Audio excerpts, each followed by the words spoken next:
Sir ನಮಸ್ತೆ sir. ನಮಸ್ತೆ. ನನ್ನ ಹೆಸರು ಸುನಂದ ಪಾಟೀಲ್ ಅಂತ. ನಾನು ಯಾದಗಿರಿಯಿಂದ ಮಾತಾಡ್ತಾ ಇದ್ದೀನಿ ಸರ್. ನಾನು ಪ್ರೊಫೆಷ್ನಲ್ ಅಂಗನವಾಡಿ ಟೀಚರ್ ಸರ್. ನಾನು ಡ್ಯೂಟಿ ಮಾಡ್ತಾ ನಂಗೆ ಹೆಲ್ತ್ ಅಪ್ಸೆಟ್ ಆಗಿ 4-5 ತಿಂಗಳು ಆರಾಮಿರಲಿಲ್ಲ ಸರ್. ಬೇರೆ ಬೇರೆ ರಾಯಚೂರು ತೋರಿಸಿದೆ ರೀ, ಬಿಜಾಪುರ ಸರ್, ಯಾದಗಿರಿ ಲೋಕಲ್ ರೀ, ಎಲ್ಲ ಕಡೆ ತೋರಿಸಿದ್ರು ನನಗೆ ಯಾವುದು ಕ್ಯೂರ್ ಆಗಿದ್ದಿಲ್ಲ ಸರ್.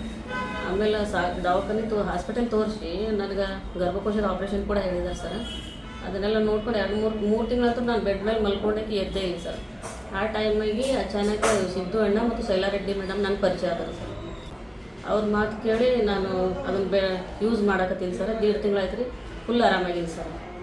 ಈಗ ನಾನು ನೆಕ್ಸ್ಟ್ ಮಂತ್ ಡ್ಯೂಟಿಗೆ ಹೋಗೋ ಪ್ರಯತ್ನನೂ ಆಗ ಸರ್. ನನಗೆ ಆಪ್ರೇಷನ್ ಆಗಿಲ್ಲ, ಬೇರೆ ಮೆಡಿಸಿನ್, ಥೈರಾಯ್ಡ್ ಮೆಡಿಸಿನ್ ಬಿಡಿಸ್ಯಾರ ಸರ್. ಇವರು ಶುಗರ್ HbA1c 7.8 ಇತ್ತು ಸರ್, ಈಗ 6.5 ಆಗಿದೆ ಸರ್. ಅಂಗಾಲು ಉರಿ ಕಡಿಮೆ ಆಗ್ಯಾವ್ರಿ, ಕಣ್ಣು ಉರಿ ಕಡಿಮೆ ಆಗ್ಯಾವ್ರಿ, ಮತ್ತು ಹೊಸದು ನೋವಿತ್ತು ಸರ್, ಅದನ್ನು ಕಡಿಮೆ ಆಗ್ಯದ್ರಿ.